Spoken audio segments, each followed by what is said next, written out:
Bonsoir, salut, merci de me retrouver pour ce nouveau voyage au bout de la nuit sur D8.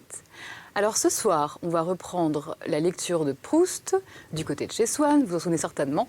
On avait entamé donc la deuxième partie qui s'appelle Un amour de Swann. Et par rapport à son protagoniste, donc Charles Swann, on en est en fait au moment où il rencontre sa femme, depuis simplement quelques jours, Odette. Et il dira d'elle, un peu plus tard dans le roman, qu'il s'est étonné lui-même à avoir été amoureux de cette femme qu'il n'a jamais aimée, qu'il n'a jamais vraiment aimée, et qu'il trouvait finalement très peu cultivée, ce qui est plutôt cocasse. Tomber amoureux de quelqu'un qu'on n'aime pas, c'est assez... ça peut interloquer. Voilà, c'est son cas.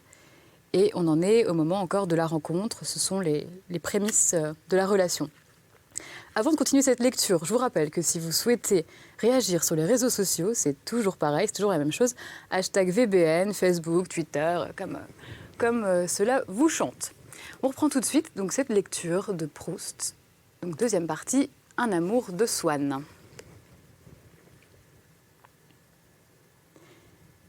Il leur semblait, quand le pianiste jouait la sonate qu'il accrochait au hasard sur le piano des notes, que ne le reliaient pas en effet les formes auxquelles il était habitué, et que le peintre jetait au hasard des couleurs sur ses toiles.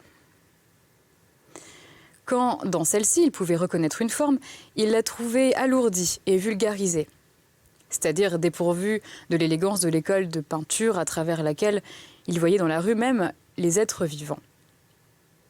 Et sans vérité, comme si M. Biche n'eût pas su comment était construite une épaule et que les femmes n'ont pas les cheveux mauves. Pourtant, les fidèles s'étant dispersés, le docteur sentit qu'il y avait là une occasion propice. Et pendant que Madame Verdurin disait un dernier mot sur la sonate de Vinteuil, comme un nageur débutant qui se jette à l'eau pour apprendre, mais choisit un moment où il n'y avait pas trop de monde pour le voir. Alors, c'est ce qu'on appelle un musicien dit primo cartello, s'écria-t-il avec une brusque résolution. Swann apprit seulement que l'apparition récente de la sonate de Vinteuil avait produit une grande impression dans une école de tendance très avancée, mais était entièrement inconnue du grand public. « Je connais bien quelqu'un qui s'appelle Vinteuil, dit Swann, en pensant au professeur de piano des sœurs de ma grand-mère. »« C'est peut-être lui, s'écria Madame Verdurin. »« Oh, non, répondit Swann en riant. Si vous l'aviez vu 2 minutes, vous ne poseriez pas la question. »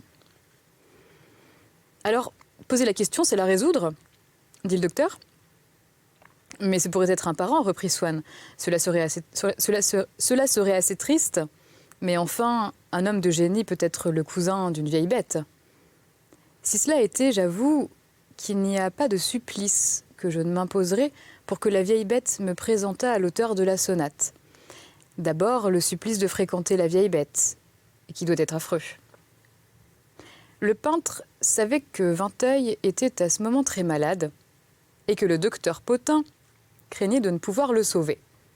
« Comment » s'écria Madame Verdurin, « il y a encore des gens qui se font soigner par Potain ?»« Ah, Madame Verdurin, dit Cottard, sur un ton de marivaudage. Vous oubliez que vous parlez d'un de mes confrères, je devrais dire un de mes maîtres. » Le peintre avait entendu dire que Vinteuil était menacé d'aliénation mentale. Et il assurait qu'on pouvait s'en apercevoir à certains passages de sa sonate. Swann ne trouva pas cette remarque absurde, mais elle le troubla. Car une œuvre de musique pure, ne contenant aucun des rapports logiques, dont l'altération dans le langage dénonce la folie reconnue dans une sonate, lui paraissait quelque chose d'aussi mystérieux que la folie d'une chienne, la folie d'un cheval, qui pourtant s'observe en effet. « Laissez-moi donc tranquille avec vos maîtres, vous en savez 10 fois autant que lui, » répondit Madame Verdurin au docteur Cottard, du ton d'une personne qui a le courage de ses opinions et tient bravement tête à ceux qui ne sont pas du même avis qu'elle. « Vous ne tuez pas vos malades, vous au moins. »« Mais, madame, il est de l'académie, » répliqua le docteur d'un ton ironique. « Si un malade préfère mourir de la main d'un prince de la science, C'est beaucoup plus chic de pouvoir dire « c'est Potin qui me soigne ». Ah, c'est plus chic, dit Madame Verdurin. Alors il y a du chic dans les maladies maintenant ? Je ne savais pas. Ce que vous m'amusez, s'écria-t-elle tout d'un coup en plongeant sa figure dans ses mains. Et moi, bonne bête qui discutait sérieusement sans m'apercevoir que vous me faisiez monter à l'arbre.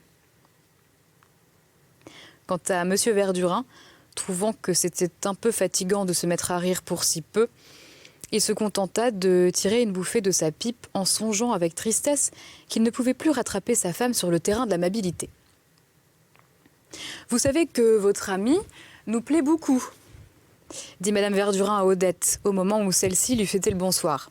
« Il est simple, charmant. Si vous n'avez jamais à nous présenter que des amis comme cela, vous pouvez les amener. » Monsieur Verdurin fit remarquer que pourtant Swann n'avait pas apprécié la tante du pianiste.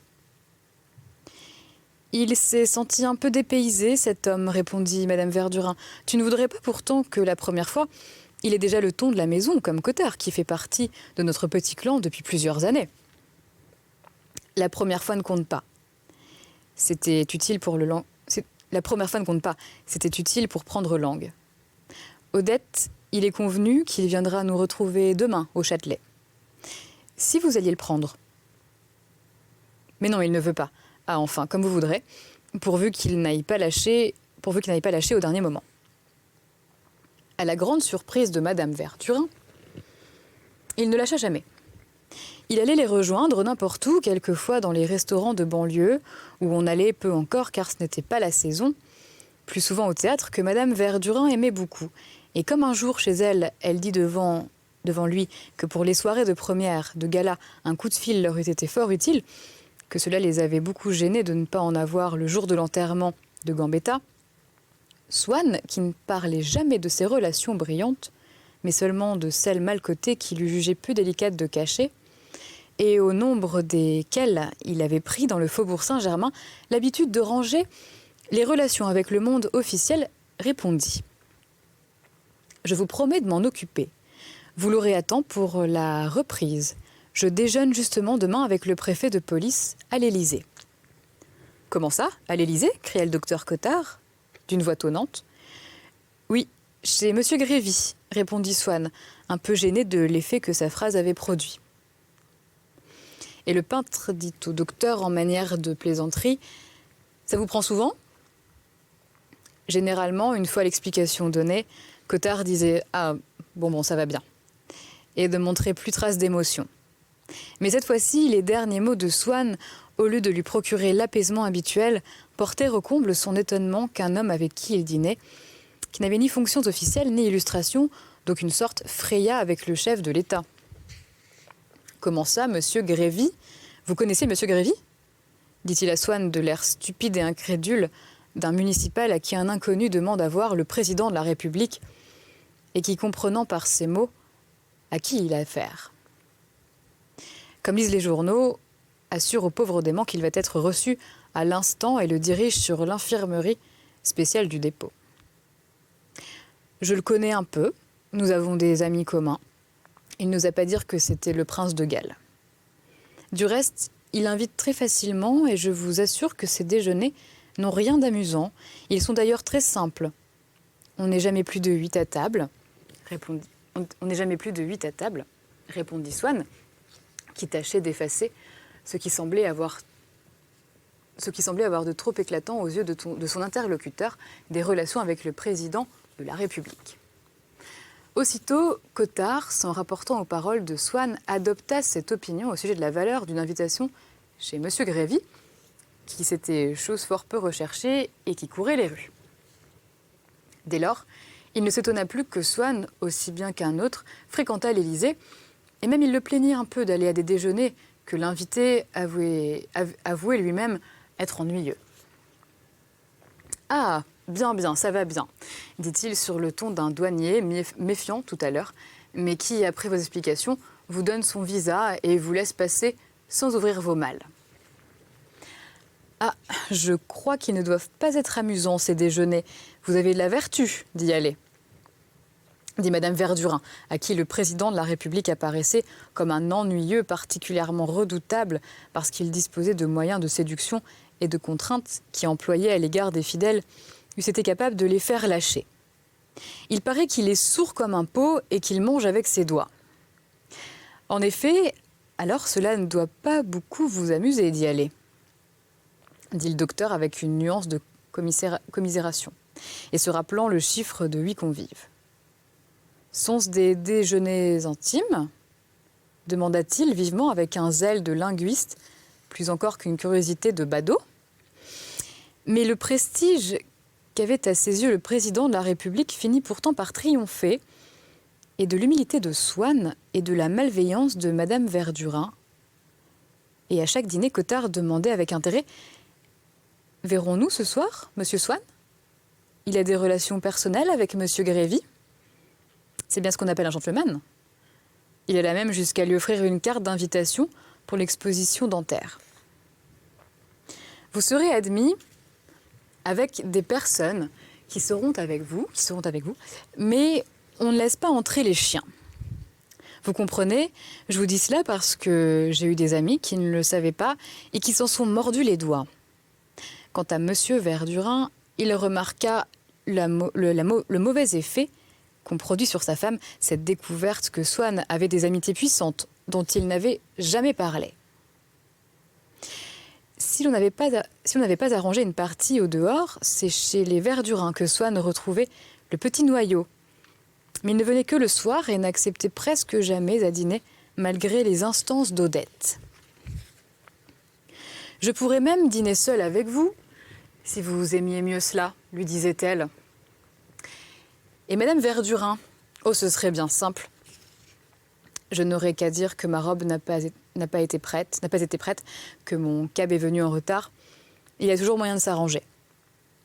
Vous êtes gentil. » Mais Swann se disait que s'il montrait à Odette, en consentant seulement à la retrouver après dîner, qu'il y avait des plaisirs qu'il préférait à celui d'être avec elle, le goût qu'elle ressentait pour lui ne connaîtrait pas de longtemps la satiété. Et d'autre part, préférant infiniment à celle d'Odette la beauté d'une petite ouvrière fraîche et bouffie comme une rose, et dont il était épris, il aimait mieux passer le commencement de la soirée avec elle, étant sûr de voir Odette ensuite. C'est pour les mêmes raisons qu'il n'acceptait jamais qu'Odette vînt le chercher pour aller chez les Verdurin. La petite ouvrière l'attendait près de chez lui, à un coin de rue que son cocher Rémy connaissait. Elle montait à côté de Swann et restait dans ses bras jusqu'au moment où la voiture l'arrêtait devant chez les Verdurin. À son entrée, tandis que Madame Verdurin, montrant des roses qu'il avait envoyées le matin, lui disait « Je vous gronde », en lui indiquant une place à côté d'Odette, le pianiste jouait pour eux deux la petite phrase de Vinteuil qui était comme l'air national de l'amour. Il commençait par la tenue des trémolos de violon, pendant que quelques mesures, on entend seul, occupant tout le premier plan, puis tout d'un coup il semblait s'écarter. Et comme dans ces tableaux qu'approfondit le cadre étroit d'une porte entr'ouverte tout au loin, une couleur autre dans le velouté d'une lumière interposée, la petite phrase apparaissait dansante, pastorale, intercalée, épisodique, appartenant à un autre monde. Elle passait à pli simple et immortelle, distribuant çà et là les dons de sa grâce avec le même ineffable sourire. Mais Swann y croyait distinguer maintenant du désenchantement. Elle semblait connaître la vanité de ce bonheur dont elle montrait la voie. Dans sa grâce légère, elle avait quelque chose d'accompli, comme le détachement qui succède au regret. Mais peu lui importait. Il la considérait moins en elle-même, en ce qu'elle pouvait exprimer pour un musicien qui ignorait l'existence et de lui et d'Odette, quand il l'avait composée, et pour tous ceux qui l'entendraient dans des siècles. Que comme un gage, un souvenir de son amour, qui même pour les Verdurin, pour le petit pianiste, faisait penser à Odette en même temps, qu'à lui, les unissait, c'était au point que, comme Odette par caprice l'en avait prié, il avait renoncé à son projet de se faire jouer par un artiste la sonate entière, dont il continua à ne connaître que ce passage. Qu'avez-vous besoin du reste ? Lui avait-elle dit. C'est ça notre morceau. Et même souffrant de songer au moment où elle passait si proche et pourtant à l'infini, que tandis qu'elle s'adressait à eux, elle ne les connaissait pas. Il le regrettait presque qu'elle eût une signification, une beauté intrinsèque et fixe, étrangère à eux, comme en des bijoux donnés ou même en des lettres écrites par une femme aimée. Nous en voulons à l'eau, de la gemme, et aux mots du langage, de ne pas être fait uniquement de l'essence d'une liaison l'essence d'une liaison passagère et d'un être particulier. Souvent, il se trouvait qu'il s'était tant attardé avec la jeune ouvrière avant d'aller chez les Verdurins qu'une fois la petite phrase jouée par le pianiste, Swann s'apercevait qu'il était bientôt l'heure qu'Odette rentrât.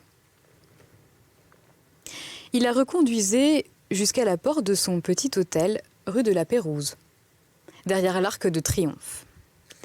Et c'était peut-être à cause de cela, pour ne pas de lui demander toutes les faveurs, qu'il sacrifiait le plaisir moins nécessaire, pour lui, de la voir plus tôt, d'arriver chez les Verdurins avec elle, à l'exercice de ce droit qu'elle lui reconnaissait, de partir ensemble, et auquel il attachait plus de prix, parce que grâce à cela, il avait l'impression que personne ne la voyait, ne se mettait entre eux, et l'empêchait d'être encore avec lui, après qu'il l'avait quittée.